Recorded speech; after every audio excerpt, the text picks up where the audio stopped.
I was supposed to be on a flight to Portland, heading to my sister's lake house for the holidays. My bag was already checked, my boarding pass in hand. But just as I reached the long-term parking lot, something stopped me cold. I had forgotten the original will. Arthur's will. The real one, not the copy I kept in the desk drawer. I turned the car around thinking I'd be in and out in 5 minutes. But what I walked into was something no mother should ever hear. Not in her own home, not from her only son. The front door creaked softly when I opened it.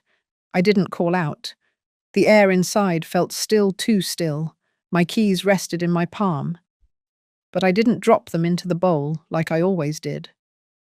Something in my chest went quiet.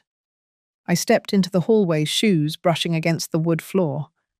The voices came from the study, low, deliberate, careful. I paused behind the archway back against the wall, barely breathing. "If she's showing signs, we can make the case," said a voice I recognized too well. Grant. "She's 74, another voice replied. With the right filing, diminished capacity isn't hard to demonstrate. Ashby, that was the name. The lawyer Grant brought around after Arthur passed under the pretense of helping sort out Dad's stuff. My heart thudded slow and heavy.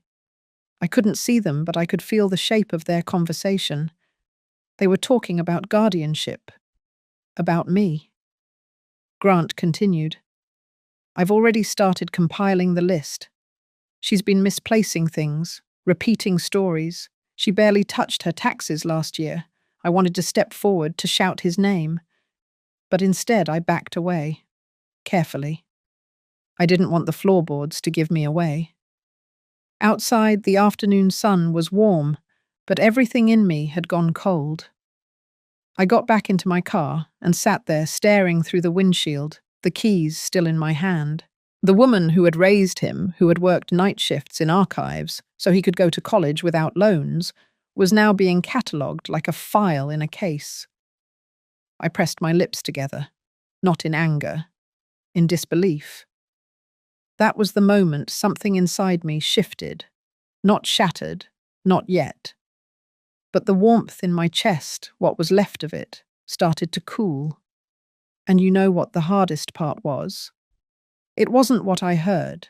It was realizing how long I'd ignored what I already knew. If you've ever seen your own child turn into a stranger in your own home, you'll understand what I mean. This was the day I stopped being a mother first and started becoming something else entirely. Let me take you there. I didn't go back to the airport. I didn't call my sister. I just kept driving. My hands stayed steady on the wheel, but my mind floated elsewhere. I passed the turnoff to the interstate and let instinct guide me through old streets I hadn't seen in decades. By the time I stopped the car, I was parked in front of a bakery, tucked between a laundromat and a faded barber shop. The awning was new, but the smell drifting through the open door was exactly the same. Cinnamon, butter, toasted almonds. This was the place Arthur brought me every Sunday, rain or shine, back when we lived in a 2-bedroom apartment off Union Street. Back when Grant was still a boy with scraped knees and a mind full of inventions. I walked inside. The counter had been replaced with something sleek and polished, but the tables were still mismatched, each with a little vase of flowers. I ordered a coffee and sat by the window. My fingers curled around the cup, seeking warmth, something to anchor me. My eyes wandered to the sidewalk. People passed by in thick coats, heads down, moving quickly. I remembered Arthur reading the paper at this same table while Grant stacked sugar packets into towers. He used to ask questions about everything: bridges, trains, how elevators worked. He didn't want simple answers. He wanted blueprints. And I gave them to him. I brought home books from the library and circled paragraphs in pencil. I signed him up for robotics camp before he even asked. He was curious, not entitled. At least back then. Somewhere between that boy and the man I overheard this morning, something changed. Not overnight, not suddenly. Like a kettle left too long on the stove, the steam began quietly, then hissed until the room filled with it. I remembered when he insisted on handling Arthur's estate, told me it was too much for me, when he replaced our family accountant with a firm I had never heard of, when he set up automatic payments for my property taxes without asking. I had seen the signs, but I had given him the benefit of the doubt, a tired mother's trust, a widow's hope. Now it all rearranged itself, like flipping puzzle pieces that had been forced into place. Suddenly the picture was clear. I left the bakery after finishing half the coffee.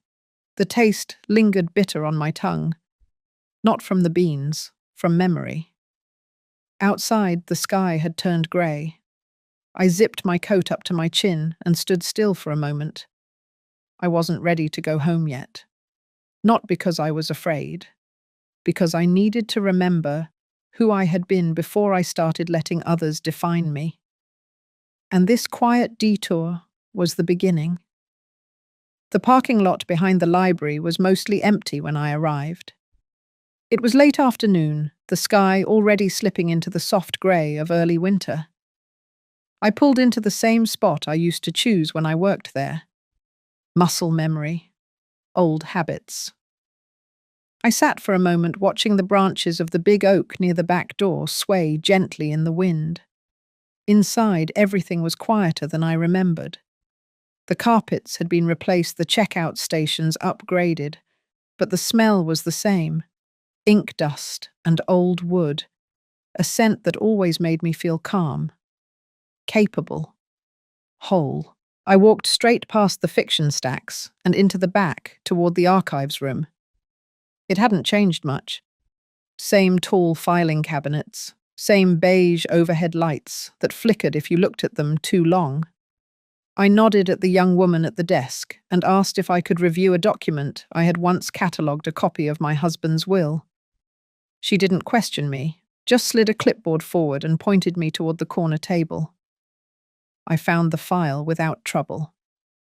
My hands still knew where to look. The folder was thick, not because of the will itself, but because of Arthur's notes. He had always annotated everything. Margins lined with arrows, dates, abbreviations in his clipped handwriting. It made sense to him, and over the years it had come to make sense to me too. I spread the pages out carefully, scanned each line. The will was intact, nothing crossed out. But what caught my eye were the sticky notes he had left inside the folder. One said, "Dolores, if you ever feel unsure, the answer is always in the numbers." I turned to the last page. There was a chart, a breakdown of assets, property, investments, bonds. Next to each, a note. D to retain D or grant if qualified legal hold until independent review. Not grant to manage. Not full access for son. Arthur had been precise. He had trusted me. I felt the heat rise in my chest. Not from anger, from recognition, from memory, from the sensation of finally slipping back into my own skin. I pulled a notepad from my bag and started making a list. First copies, second legal counsel, third audit of recent account changes. I underlined each one with slow, steady pressure. By the time I stepped out of the library, the sun had dipped below the rooflines. The sky had turned a soft navy blue. The cold air didn't bother me. I walked to the car with purpose. My breath clouded in front of me, and for the first time in weeks, I didn't feel old. I didn't feel confused. I didn't feel like someone being managed. I felt like Dolores Whitaker, the woman who used to organize rare collections, who could recite policy by heart, who once found a lost Revolutionary War letter behind a broken file cabinet, and who would now find her way back through this one document at a time. That morning I moved slowly, not because my body ached, but because I needed the illusion to be real. I tucked a small voice recorder into the lining of my coat. It was one I used to use during interviews at the library, barely the size of a thumb, with a soft click to start recording. I made sure the red light blinked once, then disappeared into the wool. I left the door unlocked. The sun was just high enough to cast shadows across the kitchen floor. I turned off the overhead lights, letting the natural light do its quiet work. I made tea spill just a little on the counter, then left the kettle slightly ajar, subtle messes, the kind that could be mistaken for forgetfulness. By 10:30, Grant arrived. I had not asked him to. He rarely called before showing up these days. He walked in with a grocery bag and that careful smile he used when he wanted something. I sat at the kitchen table in my robe, a crossword half filled in front of me, a pen without a cap. I looked up slowly. He kissed my cheek and commented on how chilly the house felt. I nodded, said I must have forgotten the heat again. He set the bag down and pulled out a container of soup, a loaf of bread, and a tin of crackers. The performance began. He asked how I had been sleeping. I said I wasn't sure, then changed the subject mid-sentence. I let my hands fumble slightly with the spoon. When he offered to warm the soup, I smiled and said yes, as if he were doing me a favor. Grant moved around the kitchen like someone taking inventory. His eyes scanned the calendar, the pills by the sink, the unopened mail. He commented on a letter from the insurance company. I said I hadn't gotten around to opening it. He offered to go through it for me. I pretended not to hear. After lunch, he leaned against the doorframe and looked at me for a long moment. Then he said something that confirmed what I already knew. He told me he had been researching care homes, just options, places with gardens, music therapy staff trained in memory care. He said it softly, like it was something kind. I blinked, then smiled faintly, said it might be nice to have someone else do the cooking. Then I asked him what day it was. He looked satisfied. As he packed up the dishes, I sat quietly staring out the window. The recorder had been running the entire time. Every word, every pause, every calculated kindness. After he left, I locked the door and sat down in the study. I took off the coat and placed the recorder gently on the desk. My hands didn't shake. In silence, I replayed the moment in my mind, not out of anger, but precision, because now I had something more than memory. I had evidence, and the silence, once unbearable, had become my greatest ally. The next morning, I found McClellan's old number in a yellowed Rolodex tucked behind my cookbook shelf. I hadn't spoken to her in years. Not because we drifted apart, but because life folded in on itself after Arthur passed. We had worked together for 15 years at the university library. She was sharp, always one step ahead, and had this way of spotting the flaw in a plan before it unraveled. I called and left a message. My voice was calm, direct. I told her I needed a legal mind I could trust and that it was personal. Within the hour, she texted back. She'd be at my house by 4. When she arrived, her presence filled the room without taking it over. She wore a navy wool coat, hair pulled back in a tight knot. She looked like herself, grounded. No pleasantries, no forced smiles. We sat at the kitchen table. I poured chamomile tea into mismatched cups. I slid the recorder and a file across the table to her. No explanations, just quiet. She listened to the recording all the way through. Her expression didn't change. When it ended, she looked at me and said, "We're going to fix this." She opened her laptop. Her fingers moved fast. She asked about my existing power of attorney and whether it had been updated since Arthur's passing. I said no. She nodded. First thing we'd do was revoke Grant's authority. Then we'd draft a new will designate a trusted executor, and notify the state of the changes. Everything would be documented and time-stamped. She asked if I had any digital backups. I said no. She told me we'd fix that too. Over the next hour, she outlined a plan. It was clean, quiet, legal. Everything Grant had assumed I'd forgotten I was about to rewrite. McClellan was precise, but never cold. She wasn't surprised. She had seen this before. Not with children necessarily, but with those who believed access meant ownership. We moved to the den. She scanned copies of Arthur's annotated will. She helped me set up encrypted cloud storage. She even created a dedicated folder labeled Dolores Legal Private. She explained how to update entries, where to store medical reports, and which versions to retain. Before she left, she placed a single sheet in front of me. It was a formal revocation of power of attorney. My name, his name, the date. I signed it. She slid the paper into her briefcase. Her final words were simple. This is the first step. After she left, I sat by the window watching the bare branches of the dogwood tree sway in the wind. The house was quiet again, but this time it wasn't an empty quiet. It was the sound of something solid being rebuilt. One decision at a time, one document at a time, one version of myself at a time. And I wasn't alone anymore.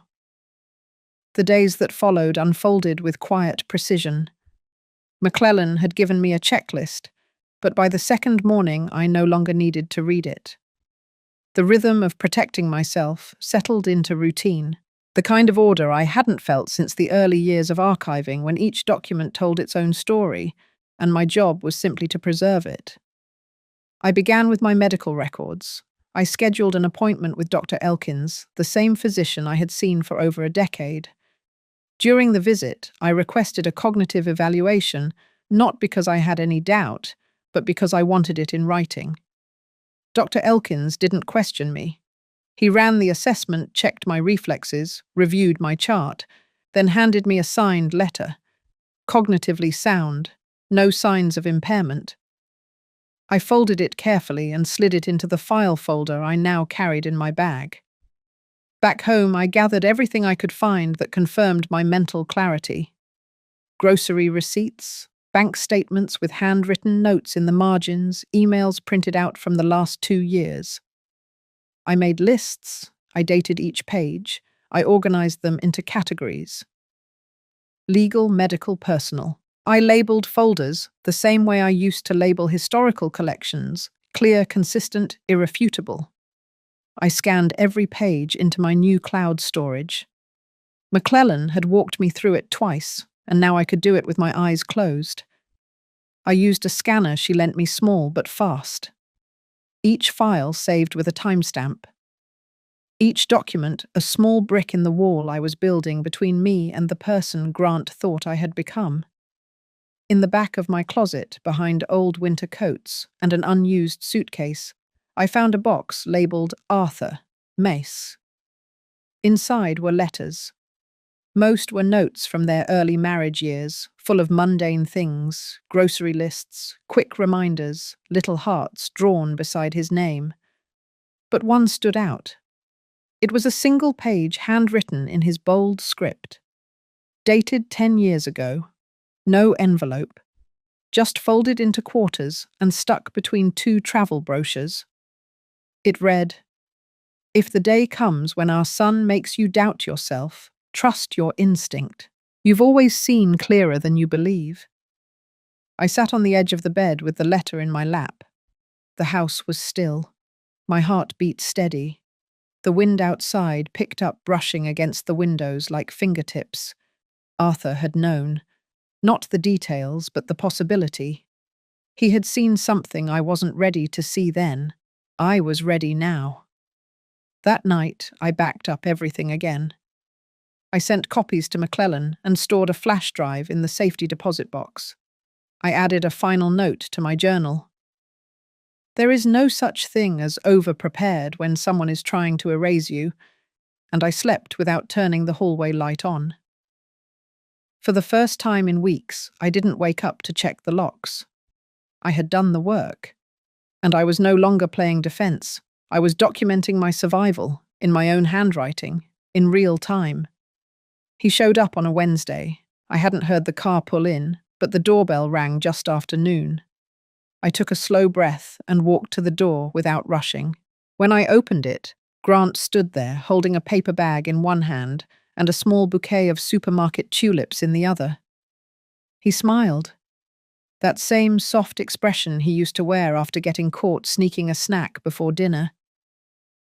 I stepped aside and let him in without a word. The tulips were yellow. I thanked him and placed them in the old green vase on the dining room table. He commented on how quiet the house was and said it felt peaceful.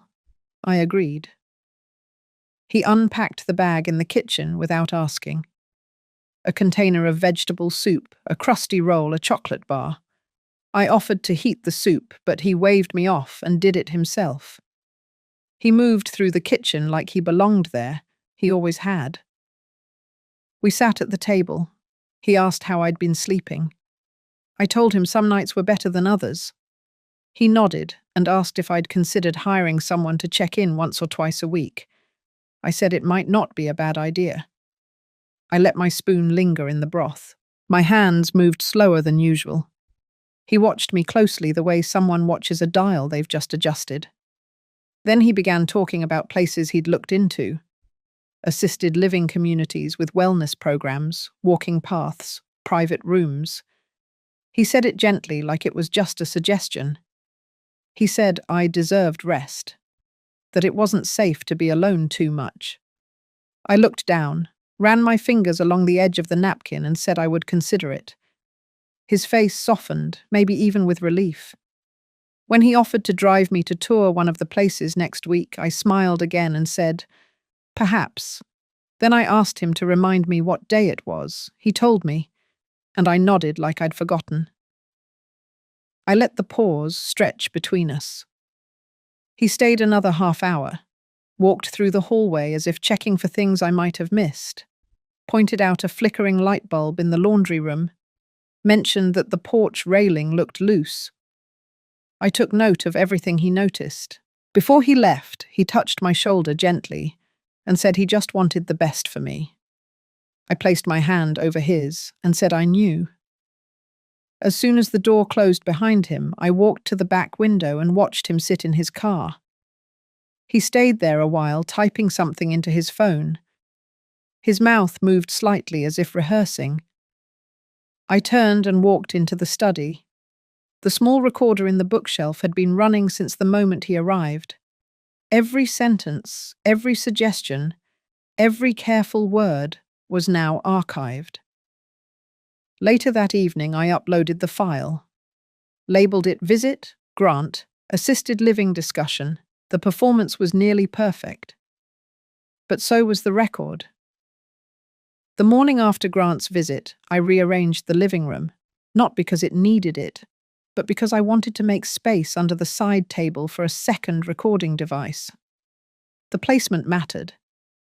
He often paced near the window when he was nervous. I tested the angle, the range, made sure the microphone would catch any conversation on the porch as well.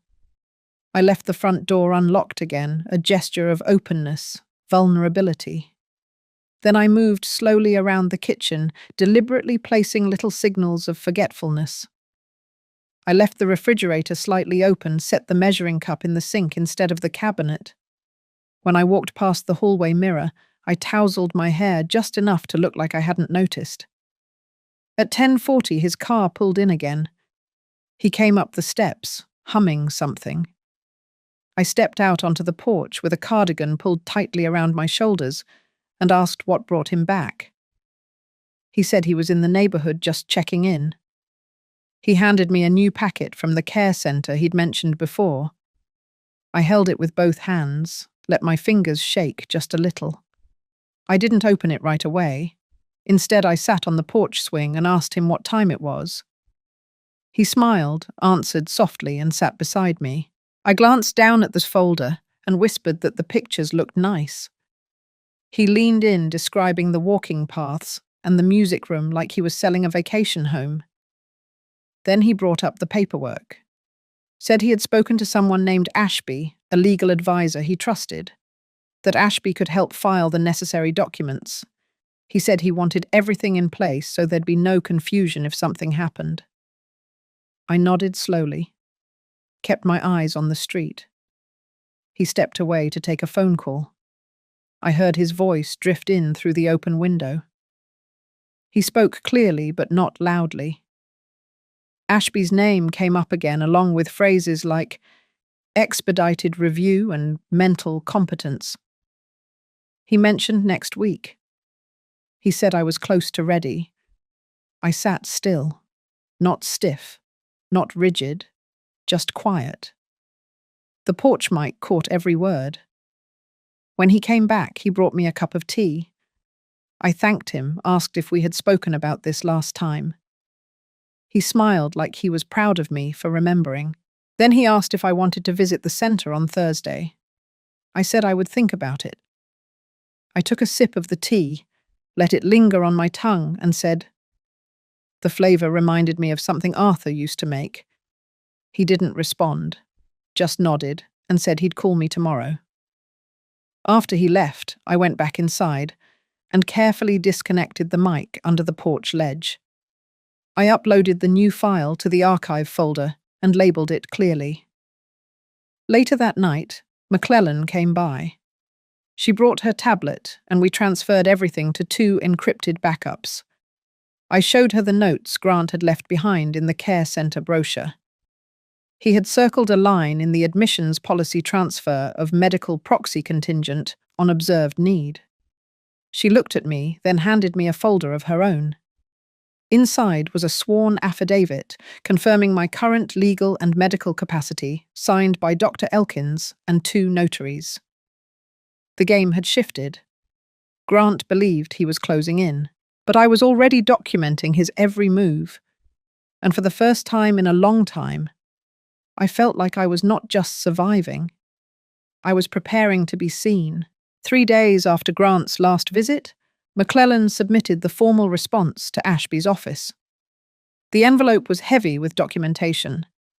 The affidavit of mental capacity, the newly notarized power of attorney, the updated will, and a written notice declaring all prior authorizations null. Everything was logged, time-stamped, and signed in duplicate. It wasn't a declaration of war.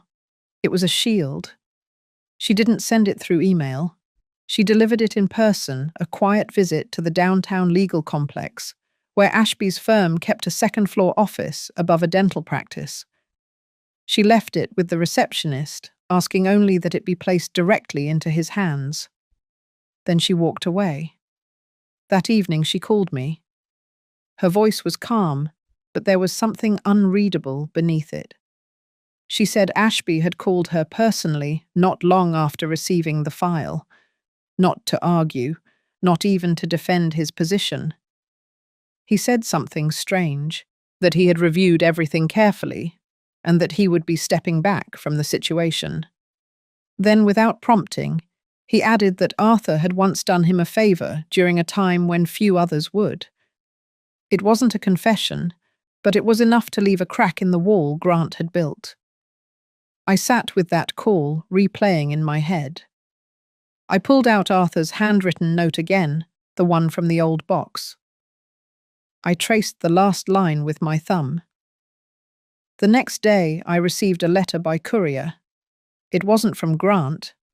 It was from Ashby. A brief message typed on firm letterhead. He stated that he would no longer be involved in any legal matters pertaining to my estate.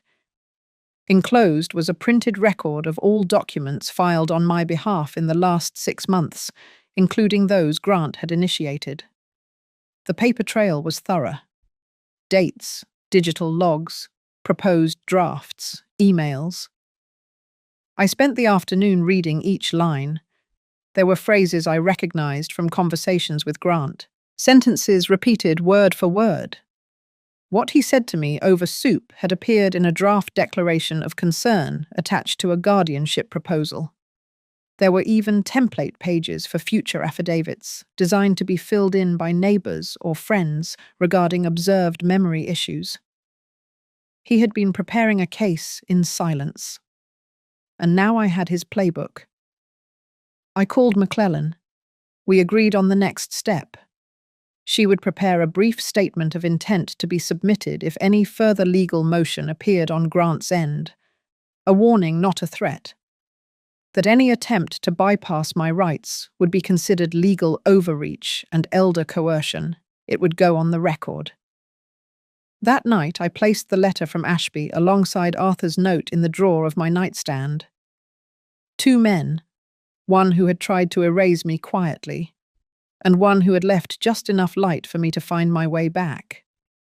I didn't feel triumphant. I felt steady, like I had finally moved out of a holding pattern and into clear air. The silence in the house didn't press on me anymore. It stood beside me, strong, waiting. Grant arrived without warning. No call, no message. Just the crunch of tires on gravel and the slow creak of the front gate. I had been expecting this. The letter from Ashby had shifted something, and I knew he wouldn't wait long to reassert control. I watched from the window as he walked up the path with a folder under his arm. His pace was measured, but his shoulders were tight. The mask of concern was still there, but thinner now, stretched over something sharper. When I opened the door, I didn't greet him with surprise. I simply stepped aside and invited him in. He followed me into the kitchen, commenting on the smell of cinnamon. I had warmed cider on the stove, let the scent fill the house on purpose. He didn't sit. He placed the folder on the table and remained standing as if waiting for a cue. I poured 2 cups. I handed him one and took my seat across from him. The space between us was clean, almost ceremonial. He started softly mentioning that Ashby had stepped away unexpectedly and that it left things in an unclear place. I nodded. He said he had concerns about certain paperwork being changed without his knowledge. I took a sip of cider. Then I reached into the drawer beside me and pulled out a small stack of papers. They were clean copies, not confrontational, just facts. The new power of attorney, the updated will, the statement from Dr. Elkins, the notarized affidavit of capacity.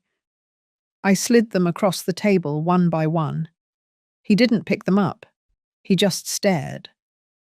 I looked at him then, not angry, not afraid, just clear. I said I had made decisions for myself, legal ones, responsible ones. I said I knew exactly what I was doing, and that pretending otherwise would not change that. He didn't respond. His jaw shifted once.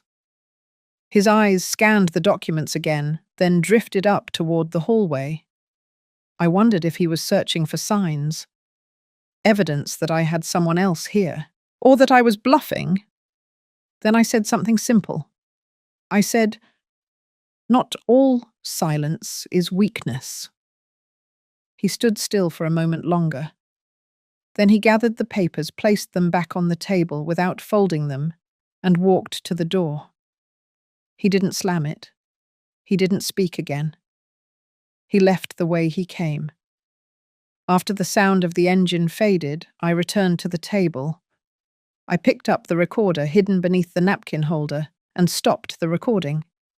The file name was already in my head. Quiet confrontation. Full clarity. That night, I didn't dream of Grant's childhood, or Arthur's voice, or legal phrases echoing down courthouse halls. I dreamt of a room filled with order, labeled boxes, clean ledgers, a window open to crisp air. For the first time in years, my decisions belonged to me alone, and that was enough. The silence that had wrapped itself around the house for weeks began to change not with noise, but with presence. McClellan's daughter, Tessa, arrived just after noon on a bright Saturday. She had a canvas duffel, a laptop bag, and an easy way of moving through the hallway as if it had always belonged to her. She wasn't loud. She didn't ask too many questions. She set up in the small guest room with quiet confidence, plugging in her hard drive, organizing her textbooks, stacking binders beside the nightstand. Tessa was studying archival science, and she already spoke in that calm, deliberate cadence that reminded me of my years at the university. By evening, the house felt different. She offered to make tea and stood in my kitchen like it was her own. She hummed while she waited for the kettle. Nothing dramatic, just the tune of a folk song I hadn't heard in decades. The scent of lemon verbena drifted through the hallway. That night I heard her typing from down the hall. Not fast, not frantic, steady. The sound reminded me of Arthur's old typewriter, the one he kept in the basement long after word processors had taken over. There was something anchoring about it. Over the next few days, Tessa became part of the rhythm. She took out the trash without being asked. She printed labels for some of my old photo albums. She asked if she could digitize the notebooks I had used during my years at the library. She treated everything with care, and she never tried to impress. She simply did the work. I handed over the legal folder to her on the third day. Not the originals, but clean copies of everything: the medical affidavit, the POA, the revised will, and the audio transcripts. She stored them on an encrypted drive, added backup protocols, and uploaded them into a university-grade secure cloud. Grant called that night. I saw his name on the screen, but I let it ring. No message. Later, Tessa sat at the dining table with her laptop and asked if I wanted to label the boxes in the garage together the next morning. I said yes. It felt like saying yes to something larger than cardboard and tape. It felt like saying yes to motion, to life beyond defense. The rooms no longer echoed when I walked through them. The kitchen had fingerprints again. The floors needed sweeping more often. And I liked it. I wrote in my journal that night, just a single sentence. The house is no longer quiet, and neither am I. The morning air had shifted. The trees outside the window rustled with a quiet confidence, like they knew something was over and something else had begun. I sat at my desk with my journal open, the same one I had been writing in since Arthur passed. The pages had grown thicker, not just with words, but with clarity. I thought about how far I had come, not in miles, not in achievements that could be counted, but in the slow, deliberate walk back to myself. There had been no shouting, no final slam of a door, just the gathering of small decisions stacked like stones on a path I carved alone. I turned to the last page. The ink moved steadily as I wrote. Let him speak first, then watch him fall. I closed the journal, placed it in the drawer beside Arthur's letter, and tucked the key into the pocket of my sweater. The kitchen was warm. Tessa had left early for campus, but her teacup still sat by the sink, the steam gone, but the memory there. I walked through the house slowly. My hands trailed the walls. The photos were back in place. The rug by the front door had a fold where her backpack had been dropped too many times. The lamp in the hallway flickered once, then settled into its glow. Outside, the wind pushed against the glass gently. I stood at the window and watched the leaves turn over gold on one side, fading green on the other. There was no announcement, no audience. But I knew something had ended, not my story, just the part where I waited for someone else to decide how it should unfold. And that was enough. If this story stayed with you, maybe it's because somewhere deep down, you've felt that silence too.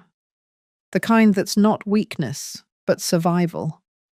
If you've ever been overlooked, dismissed, or made to doubt your own voice, I hope this reminded you that dignity doesn't need permission. You're not alone in your quiet strength. And you never were. If this moved you, I'd love for you to share your thoughts, or simply carry this story with you a little while longer. Thank you for listening.